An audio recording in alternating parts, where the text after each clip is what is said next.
Hello and welcome to the online platform of Rouse Academy for competitive exams. And I, Pragya Pandey, welcome you all to our very special series on daily news review. So, without wasting any time, let's see what is in the news. First article बात कर रहा है इसरो के PSLV C56 और DSSAR के बारे में। Article important है GS पेपर 3 के लिए, लेकिन हमें इसे प्रीलिम पॉइंट ऑफ व्यू से ही देखना है। रिसेंटली हुआ क्या है, इंडियन स्पेस रिसर्च ऑर्गेनाइजेशन ने अनाउंस कर दिया है कि ये लॉन्च करेंगे PSLV C56 which will carrying Singapore DSSAR satellite, और इसे लॉन्च किया जाएगा 30 जुलाई को from the Sriharikota Satish Dhawan space research centre से। बात कर लेते हैं इस पर्टिकुलर आर्टिकल के बारे में। सो PSLV C56 that will carrying DSSAR satellite along with 6 को पैसेंजर, इसको लॉन्च किया जाने वाला है Satish Dhawan space research centre से। ये यहाँ पर कोर अलोन मोड पे इसको लॉन्च किया जाएगा। तो समझ लेते हैं सबसे पहले DSR सैटेलाइट के बारे में। हालांकि आप इसके बारे में एक और चीज़ याद रखेंगे, ये जो लॉन्च है DSSAR का, ये 360 किलोग्राम की सैटेलाइट है जिसे नियर इक्वेटोरियल ऑर्बिट या न्यू में यहाँ पर लॉन्च किया जाएगा with the 5 degree inclination and approximately 535 kilometres of altitude. एक बार इसका यहाँ पर लॉन्च हो जाएगा, ये ऑपरेशनल यहाँ पर हो जाएगा, तो इसको यूज़ किया जाएगा ताकि गवर्नमेंट के लिए बहुत सारी जो गवर्नमेंट ऑफ सिंगापुर है और जो डिफरेंट एजेंसी हैं उनके लिए सैटेलाइट इमेजेस लाने के लिए इसका यहाँ पर यूज़ किया जाने वाला है। DSR-SAR की अगर हम बात करें तो ये एक सिंथेटिक अपर्चर रडार, जिसे हम सार सिस्टम भी बोलते हैं, उसको यहाँ पर कैरी करेगा। ये पेलोड सिस्टम है जिसे डेवलप किया गया है by the Israel aerospace industries. ये अलाउ करेगा DSSAR को ताकि सारे वेदर में, दिन हो या रात हो, हर कंडीशन में सैटेलाइट्स की क्लियर कट इमेजेस को यहाँ पर प्रोवाइड कराने में। कुछ इस तरीके से आपको ये दिखाई देगा। DSAR की अगर हम बात करें तो इसको डेवलप किया गया है with the partnership between DSTA, जिसको बोला विच is the representing the government of Singapore and ST engineering. जैसा मैंने आपको बताया, ये पर्टिकुलर सिस्टम अलाउ करेगा सिंगापुर गवर्नमेंट को सैटेलाइट इमेजेस देखने के लिए, जिसको यहाँ पर जिसके SAR मॉडल को डेवलप किया गया है by the Israeli authorities. DSAR के बाद हमने बात करी थी कि ये 6 और डिफरेंट सैटेलाइट्स को अपने साथ कैरी करने वाला है, जिनके नाम कुछ इस तरीके से हैं। वेलॉक्स AM फर्स्ट थिंग, दूसरा नाम है आर्केड, थर्ड नेम आपको देखने मिलेगा scoop 2, next is the new Leon, next you will find Glazia 2 and ORB 12 Strider. अगर हम इनकी बात करें, सो वेलॉक्स AM एक 23 किलोग्राम की टेक्नोलॉजी डेमोन्स्ट्रेट माइक्रो सैटेलाइट है। आर्केड की अगर हम बात करें तो it is the atmospheric coupling and dynamic explorer, एक एक्सपेरिमेंटल बेस सैटेलाइट है जिसे यहाँ पर लॉन्च किया जा रहा है। स्कूप 2 की अगर हम यहाँ पर बात कर लेते हैं, सो स्कूप 2 एक 3U नैनो सैटेलाइट है जिसको यहाँ पर डेमोन्स्ट्रेटर लोड के रूप में लॉन्च किया जा रहा है। If will talk about the new Leon, तो एक ये एडवांस 3U नैनो सैटेलाइट है जो कि IoT कनेक्टिविटी को अर्बन और रिमोट लोकेशंस में बहुत ज़्यादा महत्वपूर्ण कनेक्टिविटी प्रोवाइड करेगी। Next if will talk about the glacier 2, so again it's a 3U nano satellite that will be orbiting at the low earth orbit, and last is the ORB 12 strider. ये develop की गई है under the international collaboration and it will help capturing different images so that these images can be shared by multiple organisation. चलिए थोड़ी सी information ले लेते हैं इसरो के बारे में। सो इसरो स्टैंड करता है इंडियन स्पेस रिसर्च ऑर्गेनाइजेशन पर, एक मेजर डिपार्टमेंट है, अथॉरिटी है under the department of space, जो कि काम करता है स्पेस रिसर्च के लिए, एक्सपेरिमेंट के लिए और डिफरेंट प्रोग्राम्स को लॉन्च करने के लिए। इसरो की अगर हम बात करें, so it was previously named as the Indian national committee for space research, जिसे हम इनकॉस्पार के नाम से भी जानते हैं, जिसको सेटअप किया गया था by the government of India इन 1962। ये बहुत बड़ा विजन था डॉक्टर विक्रम साराभाई का, जिनके विजन के कारण ही इसरो यहाँ पर हमारे सामने आया था। आगे अगर हम बात करें तो इसरो को बेसिकली फॉर्म किया गया था ऑन दी 15 अगस्त, देश की आज़ादी का दिन था, उसी दिन इसरो को यहाँ पर गिफ्ट किया गया था to the government of India in 1969। और यहाँ पर इनकॉस्पार, जिसको डेवलप किया गया था 1962 में, इसको रीऑर्गेनाइज कर दिया गया, इसके रूल को बढ़ा दिया गया, इसको स्पेस टेक्नोलॉजी में एंटर करवा दिया गया, और फाइनली 15 अगस्त 1969 को हमारे सामने आया इंडियन स्पेस रिसर्च ऑर्गेनाइजेशन। इसी के साथ DOS को, विच is the department of space, इसको यहाँ पर सेटअप किया गया और इसरो को DOS के अंदर 1972 में लेकर आया गया। इसी के साथ इसरो ने डेवलप किए रहे हैं अलग अलग लॉन्च व्हीकल, जैसे आपको पता होगा PSLV, GSLV, जो कि अर्थ के डिफरेंट ऑर्बिट में सैटेलाइट्स को पहुंचाने का काम करते हैं। चलिए बात कर लेते हैं नेक्स्ट आर्टिकल के बारे में। GS पेपर 2 के लिए इम्पॉर्टेंट है, कारण क्यों? क्योंकि इसी सैंपल सर्वे की कंट्रोवर्सी को लेकर आपको टेक्स्ट के पेज पर भी, आज का जो डेली एडिशन का टेक्स्ट पेज है, उस पर आपको एक और न्यूज़ देखने मिलेगी जहां पर एक कमेटी का फॉर्मेशन किया गया है।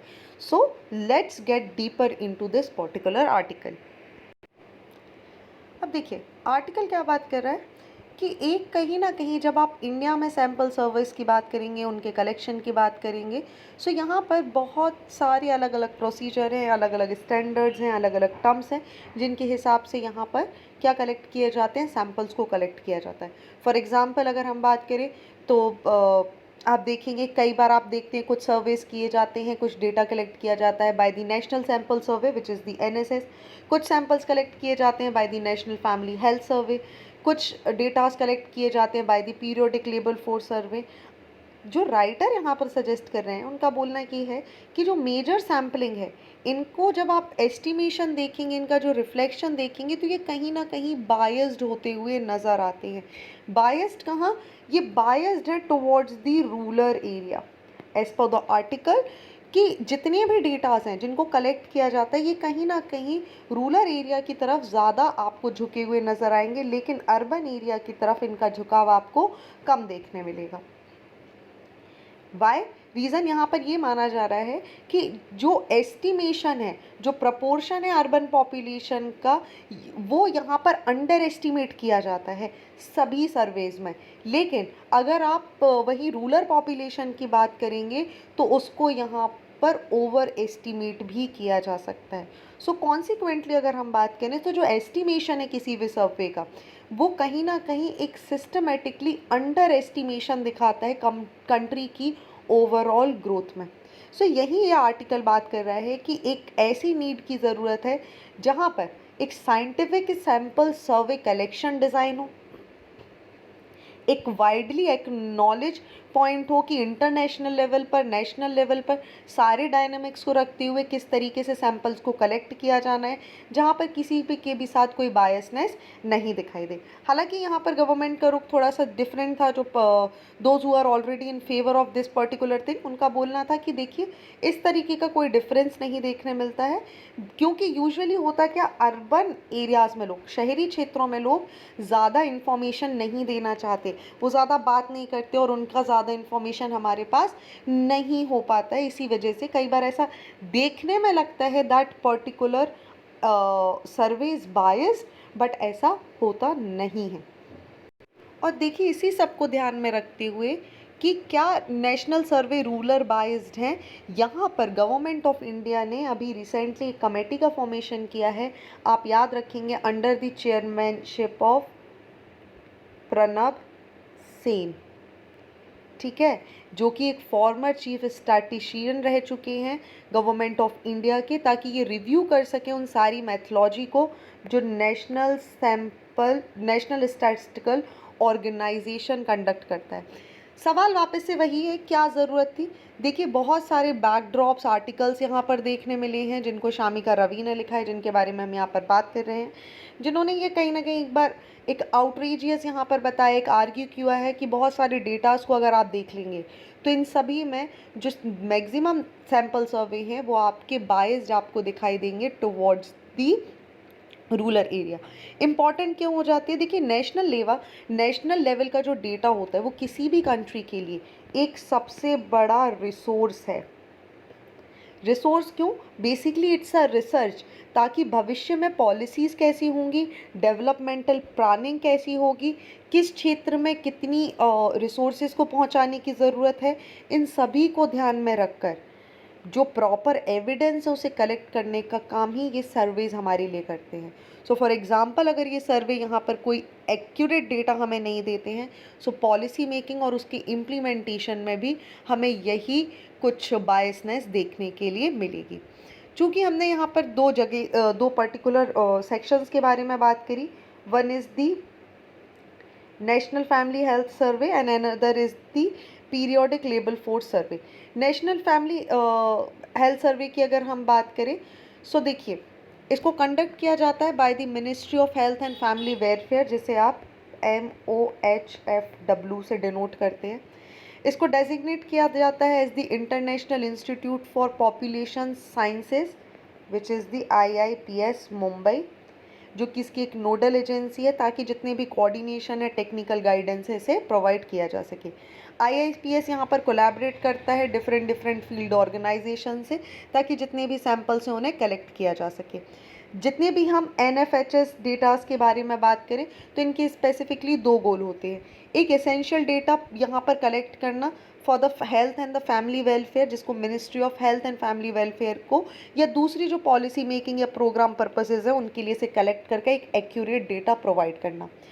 इमर्जिंग हेल्थ और फैमिली वेलफेयर इश्यूज़ क्या हैं उनको आइडेंटिफाई करना।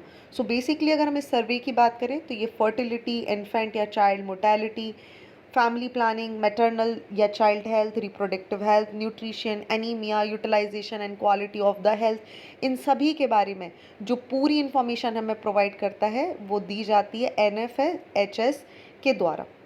दूसरी तरफ आपने एक और यहाँ पर नाम पढ़ा है, विच is the periodic labour force.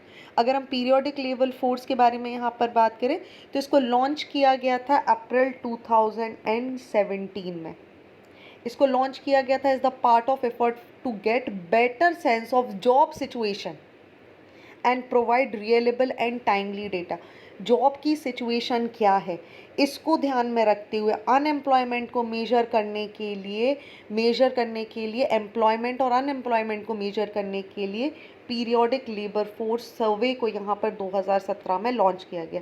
इसके दो उद्देश्य हैं। पहला तो ये मेजर करना कि डिफरेंट डायनेमिक क्या है लेबर फोर्स पार्टिसिपेशन के, एम्प्लॉयमेंट स्टेटस क्या है, क्या शॉर्ट टर्म एम्प्लॉयमेंट ज़्यादा है, क्या अर्बन एरिया में एम्प्लॉयमेंट ज़्यादा है या रूरल एरिया में एम्प्लॉयमेंट ज़्यादा है, क्या वीकली एम्प्लॉयमेंट आपको देखने मिल रहा है, इन सारी सिचुएशन को एस्टिमेट करना। दूसरा इनका काम क्या था, रूरल और अर्बन दोनों एरिया में लेबर फोर्स को एस्टिमेट करना, की पैरामीटर्स क्या हैं जहाँ पर दोनों को करेंटली और वीकली स्टेटस में मेजर किया जा सके, इन सारी चीज़ों के बारे में जानकारी करना किसके अंडर में था, in the periodic labour force survey. Alright, तो आप याद रखेंगे, कमेटी का नाम याद रखेंगे जो इसके लिए बनाई गई है। साथ ही additionally I am giving you one homework that you have to do is to read about the national sample survey. चलिए, moving on to the next article, बात की जा रही है आसियान समिट के बारे में। इंपॉर्टेंट हो जाता है GS पेपर 2 के लिए, India and neighbourhood, regional grouping and agreements, इन सभी को लेकर हम इस पर्टिकुलर कॉन्टेक्स्ट को देखने वाले हैं। देखिए, रिसेंटली हुआ क्या है, साउथ ईस्ट एशिया अगर आप बात करेंगे तो ये इंडो पैसिफिक का दिल बोला जाता है। इसी की 56th foreign minister meeting FMM जो कि आसियान के तहत हुई है, इसको कंडक्ट किया जाने वाला है। आप देखेंगे ये कंडक्ट की गई थी जकार्ता इंडोनेशिया में जुलाई में।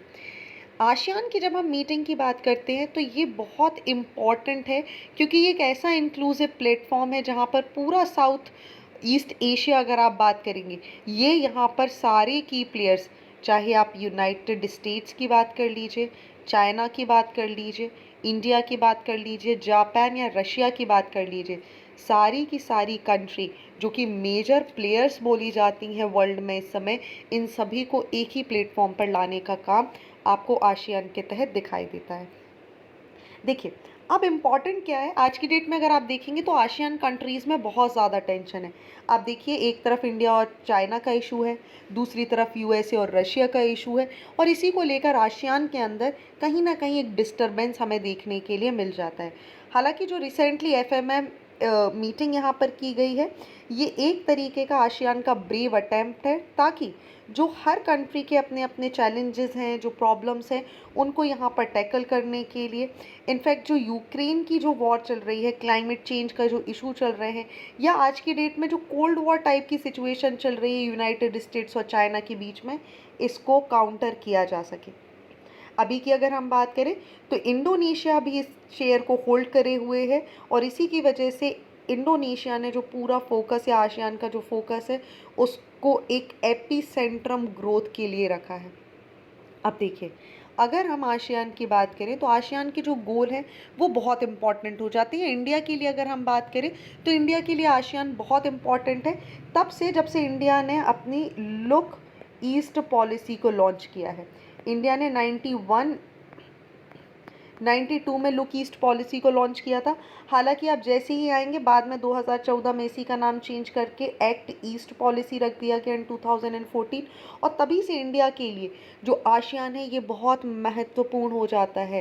क्यों? क्योंकि इंडिया ने यहाँ पे फ्री ट्रेड एग्रीमेंट साइन किए हुए हैं बहुत सारी आसियान कंट्रीज़ के साथ, जहाँ पे गुड्स और सर्विसेज को लेके, इन्वेस्टमेंट को लेके एफटीए साइन किए गए। स्ट्रेटेजिक और डिफेंस कोऑपरेशन की बात की जा रही है। इंडो पैसिफिक में इंडिया अपने आप को बहुत ज़्यादा स्ट्रॉन्ग कर रहा है with the other Asian member. Along with that, अगर आपको याद हो तो इंडिया बन गया था एआरएफ मेंबर। ठीक है, जब हम एआरएफ की बात करते हैं तो आसियान का रीजनल फोरम है, जो कि इंडिया इसका बहुत बड़ा पार्ट है। इंडिया इसमें इंगेज रहता है, इसमें बहुत सारे इंपॉर्टेंट रोल प्ले करता है। वहीं इंडिया की जो स्ट्रैटेजिक पार्टनरशिप है वो बहुत ज़्यादा महत्वपूर्ण है। इंडिया साथ ही बहुत एक्टिवली पार्ट करता है आसियान की डिफेंस मिनिस्टर्स मीटिंग के अंदर, चाहे आप ADMM+ की बात कर लीजिए, या आप ईस्ट एशिया समिट की बात कर लीजिए, या आप ASEAN regional forum which is the ARF, इसकी बात कर लीजिए। इन सारी जगह पर आपको इंडिया का रोल बहुत ज़्यादा देखने के लिए मिलेगा, क्योंकि ASEAN is one of the India's largest trade partner. इसी के लिए देखिए, आसियान इंडिया बिजनेस काउंसिल को भी यहाँ पर सेट किया गया था, विच इज़ द AIBC, जिसे 2003 में सेट किया गया था इन दी कुआलालंपुर, ताकि जितने भी प्राइवेट सेक्टर के प्लेयर हैं जो इंडिया में हैं, उनको यहाँ पर आसियान कंट्रीज़ के साथ बिजनेस प्रोवाइड करने के लिए एक नेटवर्किंग, एक प्लेटफॉर्म प्रोवाइड किया जा सके। अगर हम सिक्योरिटी और डिफेंस की बात करें तो इंडिया बहुत सारी कंट्रीज़ के साथ जॉइंट मिलिट्री एक्सरसाइज करता है। तो कहीं ना कहीं इन ऑल ओवर टर्म इफ़ाइल से तो आसियान इंडिया के लिए बहुत ज़्यादा महत्वपूर्ण हो जाता है। अब देखिए, क्योंकि हमने जब ARF की बात करी, आपको थोड़ा सा इसको डिटेल में जानना ज़रूरी होगा, तभी आप समझ पाएंगे कि आखिर इसकी इम्पोर्टेंस है क्या।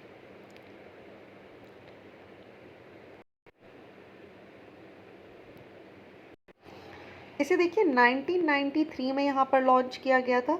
लगभग 27 मेंबर्स आपको इसमें देखने मिलेंगे। एक मल्टीलैटरल ग्रुपिंग है जो कि कोऑपरेशन, पॉलिटिकल सिक्योरिटी, इस्टेब्लिशमेंट या रीजनल कॉन्फिडेंस बिल्डिंग करने के लिए और डिप्लोमेसी को प्रिवेंट करने के लिए यहाँ पर काम करता है। इसी के बाद ASEAN 3+ का एक ग्रुप आया, जिसके अंदर आप देखेंगे आसियान की 10 country, China, Japan and south Korea को यहाँ पर एक साथ लाया गया। Along with that east Asia summit, जिसको 2005 में लॉन्च किया गया। ये समिट है जो कि प्रमोट करती है सिक्योरिटी और प्रॉस्पेरिटी को in the region with the ASEAN. Along with the ASEAN, Australia, China, India, Japan, New Zealand, Russia, South Korea and the United States. So ये कहीं ना कहीं सारी कंट्रीज़ की अगर आप बात करेंगे तो ये आज की डेट में ना केवल इंडिया के लिए एक वर्ल्ड लेवल पर जो क्वेश्चन चल रहे हैं, जो डाउट्स चल रहे हैं क्लाइमेट चेंज को लेकर, कोल्ड वॉर की सिचुएशन बनी हुई है, उसके लिए एक बहुत बड़ा प्लेटफॉर्म प्रोवाइड कराता है। कारण क्यों? देखिए, आसियान के बीच में भी आज की डेट में अगर आप देखेंगे अलग अलग डिफरेंसेस आपको देखने के लिए मिल जाएंगे। ओके, कारण क्यों? इसको कुछ इस तरीके से समझिए। आसियान में आज की डेट में आपको लगभग 2 ग्रुप्स देखने मिले हैं। पहली बात तो आप देख लीजिए, पहला जो सिचुएशन हुआ था म्यांमार का। म्यांमार की इशू के बाद इंडिया ने एक 5 पॉइंट प्रपोजल लाया, जिसको देखिए कहीं ना कहीं लोगों ने सपोर्ट नहीं किया, बहुत ज़्यादा इस पर कोई इम्प्लीमेंटेशन नहीं दिया गया।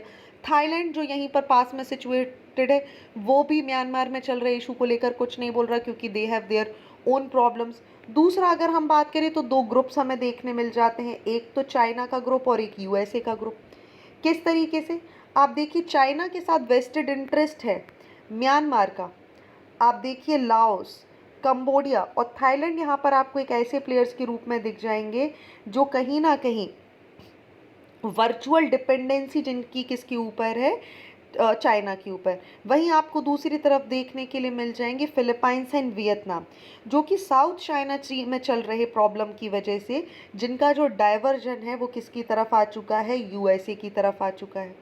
वहीं अगर हम बात करें सिंगापुर, मलेशिया और इंडोनेशिया, जो भी बहुत बड़े सेंट्रल प्लेयर हैं, दे और are favourite dispose towards the Beijing. और इसी की वजह से आप देखिए कहीं ना कहीं एक नया सर्कुलेशन, एक नई चीन देखने के लिए मिल रही है।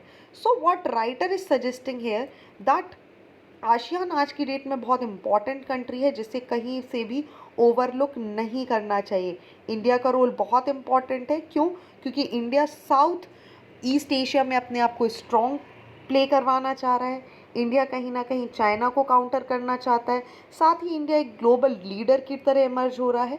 और आज की जो ऑनगोइंग सिचुएशन है, जैसे cyber crimes, financial situations, maritime security, इन सभी को लेकर since India is a part of Indo Pacific, India को एक बहुत महत्वपूर्ण कदम उठाना होगा। आसियान की बात कर ले तो आसियान स्टैंड करता है association for south east Asia nation, जो कि आसियान का एब्रीवेट हमें दिखाई देता है। इसको इस्टेब्लिश किया गया था 8 अगस्त 1967 को बैंकॉक, थाईलैंड के अंदर। अगर हम इसकी बात करें तो इसका इस्टेब्लिशमेंट क्योंकि बैंकॉक में बैंकॉक डिक्लेरेशन के समय हुआ था, इसीलिए कई बार इसे बैंकॉक डिक्लेरेशन का नाम भी दे दिया जाता है। यूजुअली जो इसकी फाउंडिंग कंट्रीज़ हैं, these are Indonesia, Malaysia, Philippine, Singapore and Thailand. आपको इसकी फाउंडर कंट्रीज़ देखने के लिए मिल जाएगी। करंट मेंबर स्टेट्स की बात करें, so this is a list which you are seeing here. ये आज की डेट में इसकी आपको करंट मेंबर स्टेट्स देखने के लिए मिल जाएंगे। So these are the regions of the ASEAN, जिन्हें हम association of south east Asian nation के नाम से भी जानते हैं। इन सभी का एक कॉमन ऑब्जेक्टिव है इकोनॉमिक ग्रोथ को, सोशल प्रोग्रेस को बढ़ाना, कल्चरल डेवलपमेंट करना, कोऑपरेटिव मोड में पीस को प्रमोट करना और पूरे के पूरे क्षेत्रों में स्टेबिलिटी लेकर आना। आसियान का जो हेडक्वार्टर है ये आपको देखने मिलेगा इंडोनेशिया, जकार्ता के अंदर। So this is about the India and ASEAN which we have already discussed. आपको ये पूरा का पूरा मैटर जो हमने डिस्कस किया आपको हमारे PDF, हमारे टेलीग्राम चैनल और साथ ही राउज अकेडमी की वेबसाइट विच इज़ rausacademy.in पर बिल्कुल फ्री ऑफ कॉस्ट मिल जाएगा। So don't waste your time, go to this website or our telegram channel and you will get the link for this entire discussion। चलिए बात करते हैं अगले आर्टिकल के बारे में, जहां बात की जा रही है ICMR ने फाइनली यहां पर बात की है कंट्रोल्ड ह्यूमर इन्फेक्शन स्टडीज़ के बारे में, जिसको हम कई बार कंट्रोल्ड ह्यूमन इन्फेक्शन स्टडीज़ या CHIS के नाम से भी जानते हैं। Let's see what is in this article. Control human infection studies India अपना एक पहला कदम उठा रहा है CHIS को लेकर, जिसको बहुत सारी कंट्रीज़ में ऑलरेडी फॉलो किया जाता है वैक्सीनेशन ड्राइव या ट्रीटमेंट डेवलपमेंट के लिए। आज की डेट में अगर हम बात करें तो इंडिया में बहुत सारे एथिकल इश्यूज़ देखने को मिल रहे हैं CHIS को डेवलप करने को लेके, बट फाइनली ICMR ने यहाँ पर बोल दिया है कि now it is a time कि हमें क्या करने की आवश्यकता है, हमें CHIS को लॉन्च करने की आवश्यकता है। ओके, अभी भी ये नो गो एरिया में दिखाई दे रहा है हमें, हालांकि but Indian medical research institution की जो बायोटेक यूनिट है, इन्होंने इसके साथ कुछ चेंजेस लाने के बारे में बात कही है।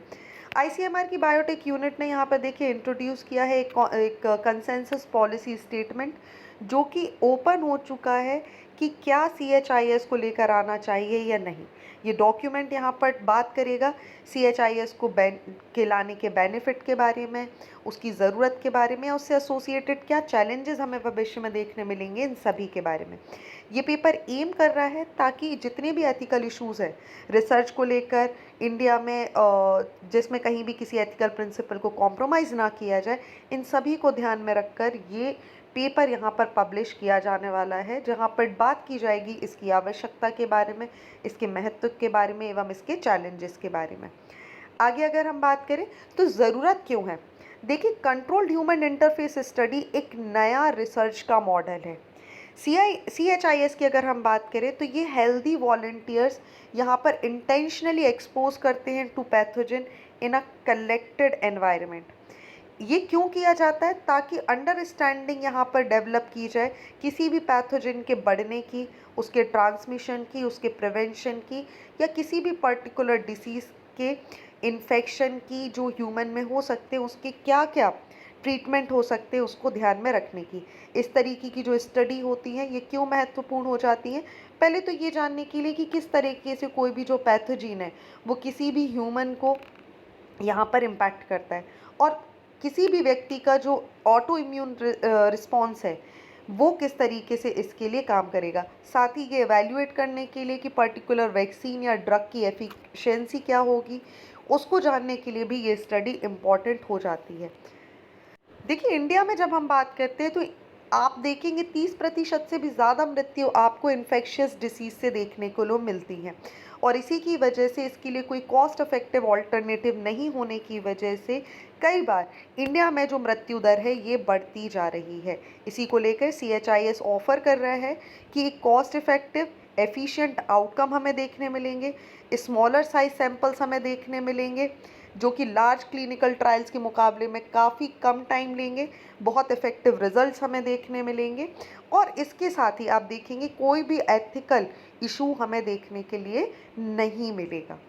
ओके, सो लेट्स सी, जब CHIS की यहाँ पर रिपोर्ट आ जाती है then we'll be having great idea कि क्या बातें इसके फेवर में रखी जा रही हैं और क्या इसके डिसअप्रूवल में बातें रखी जा रही हैं। Talking about the next article which is related with GS paper 3, important हो जाता है डिज़ास्टर मैनेजमेंट के लिए।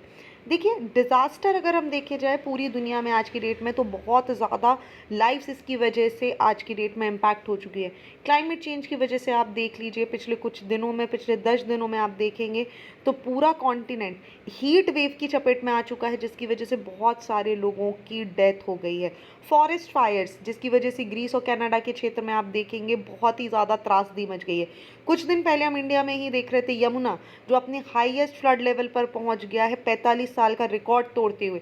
ये सारी की सारी चीज़ें आप देखेंगे कहीं ना कहीं डिज़ास्टर या हैज़ार्ड का पार्ट ही दिखाई दे रही हैं। बात जब की जाएगी डिज़ास्टर रिस्क को मैनेज करने के लिए, तब हम हमेशा G20 की इनिशिएटिव्स को याद करते हैं। हम बात करेंगे इंडिया की इनिशिएटिव्स की, और सबसे इम्पॉर्टेंट हम यहाँ पर बात करने वाले हैं सेंडाई फ्रेमवर्क की, क्योंकि सेंडाई फ्रेमवर्क ही वो है which is a action framework जिसे 2015 से 23 के लिए यहाँ पर निर्धारित किया गया था, ताकि डिज़ास्टर्स को यहाँ पर कंट्रोल किया जा सके। अब देखिए जब हम डिज़ास्टर की बात करते हैं तो कोई भी चीज़ पहले हज़ार्डस है, खतरनाक है। अगर इससे आप वल्नरेबल हैं, अनटिल अनलेस आप इससे एक्सपोज नहीं होते हैं और इससे बहुत ज़्यादा जान नहीं जाएंगी, तब तक ये डिज़ास्टर नहीं बनेगा। तो कोई भी नेचुरल कैलेमिटी जो हो रही है वो एक हज़ार्डस है, डिपेंड करेगा जिस कम्युनिटी जो इसके चपेट में आ रही है वो कितनी वल्नरेबल है, whether we are well prepared for it और नॉट। क्या हम इसके लिए तैयार हैं या नहीं, हमारा एक्सपोजर इसके साथ कितना हो रहा है, और इसी को लेकर बात की जाती है। देखिए the more vulnerable you are, the more exposed you are, उतना ही ज़्यादा डिज़ास्टर बढ़ने के चांसेस हैं। सो सेंडाई फ्रेमवर्क किसके बारे में बात करता है, मिटिगेशन के बारे में बात कर रहा है, मैनेजमेंट के बारे में बात कर रहा है, डिज़ास्टर रिस्क रिडक्शन के बारे में बात कर रहा है, जिसको लेकर आप देखेंगे इंडिया भी बहुत तेज़ी से काम कर रहा है। इंडिया भी disaster risk reduction working group के लिए यहाँ पर काम कर रहा है, सो दैट समय रहते हुए जो भी डिज़ास्टर है इन्हें ग्लोबल लेवल पर कोऑपरेट करते हुए इनको कंट्रोल किया जा सके। फॉर एग्जांपल आप देखेंगे कोविड-19 इसका सबसे अच्छा एग्जांपल हमें देखने के लिए मिला था, जो कि अपने आप में एक बायोलॉजिकल डिज़ास्टर था।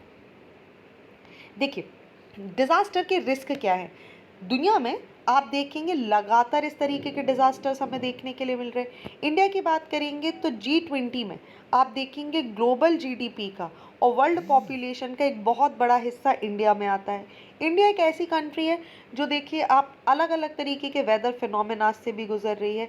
इसी की वजह से डिज़ास्टर रिस्क रिडक्शन के लिए इंडिया का ये स्टेप बहुत ज़्यादा इम्पॉर्टेंट हो जाता है। बात करते हैं G20 disaster risk reduction working group के बारे में। रिसेंटली जो थर्ड G20 की disaster risk reduction working group meeting यहाँ पर की गई अंडर इंडियाज़ G20 प्रेसिडेंसी, जिसको यहाँ पर कंडक्ट किया गया था चेन्नई में। इस मीटिंग में हाईलाइट किया गया कि क्या इम्पैक्ट हो रहे हैं क्लाइमेट चेंज के, उससे रिलेटेड डिज़ास्टर कैसे हो रहे हैं और क्या ये सारी कंडीशंस हैं वो किस तरीके से इंटरकनेक्टेड हैं और किस तरीके से हमें प्रिपेयर होना है। इसी को लेकर इंडिया ने यहाँ पर प्रपोज किया है कि ग्लोबल चैलेंज जो दुनिया के सामने है डिज़ास्टर्स को कम करना है, उसके लिए हमें जो नेचुरल डिज़ास्टर है उस हज़ार्ड को हमें हज़ार्ड के लिए मैनेज करना ज़रूरी है, हमें उसके लिए तैयार होना ज़रूरी है। इसी को लेकर अर्ली वार्निंग सिस्टम डेवलप करने की बात की जा रही है, क्लाइमेट रेजिलिएंट इंफ्रास्ट्रक्चर बनाने की बात की जा रही है, फाइनेंशियल फ्रेमवर्क डिसाइड किया जा रहा है जो कि डिज़ास्टर रिस्क रिडक्शन के लिए काम करेगा, एक डिज़ास्टर रिस्पॉन्स सिस्टम यहाँ पर बनाया जा रहा है, एक इकोसिस्टम बेस्ड अप्रोच यहाँ पर की जाने की बात की जा रही है, so that every G20 country they should come together and work on these priority areas. बात करें डिज़ास्टर रिस्क रिडक्शन की तो देखिए ये एम करता है जो भी डैमेज हो रहे हैं नेचुरल हज़ार्ड को लेके, चाहे आप अर्थक्वेक की बात कर लीजिए, हीट क्वेक की, फ्लड, ड्रॉट या साइक्लोन्स की, इसको कम करने की। इसके ऑब्जेक्टिव हैं नए आने वाले जो डिज़ास्टर हैं उनको प्रिवेंट किया जा सके और एग्जिस्टिंग की जो इंटेंसिटी है इसे कम किया जा सके। इसी को लेकर आप देखेंगे Yokohama strategy and plan for action for a safer world 1994 यहाँ पर स्टार्ट किया गया था और इसी कॉन्टेक्स्ट में हम बात करेंगे सेंडाई फ्रेमवर्क के बारे में, जिसने टारगेट लिया था कि ये ग्लोबल टारगेट 2015 से 30 के बीच में अचीव करेगा सब्सटेंशियल रिडक्शन के बारे में और सब्सटेंशियल इंक्रीज के बारे में।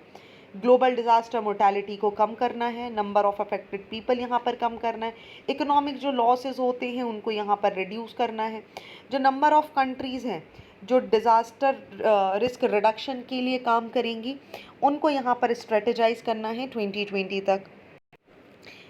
साथ ही कंट्रीज़ के बीच में एक इंटरनेशनल कोऑपरेशन यहाँ पर लाना, अर्ली वार्निंग सिस्टम्स को लेकर आना। So these are few of the point जिन्हें सेंडाई फ्रेमवर्क के अंदर रखा गया था।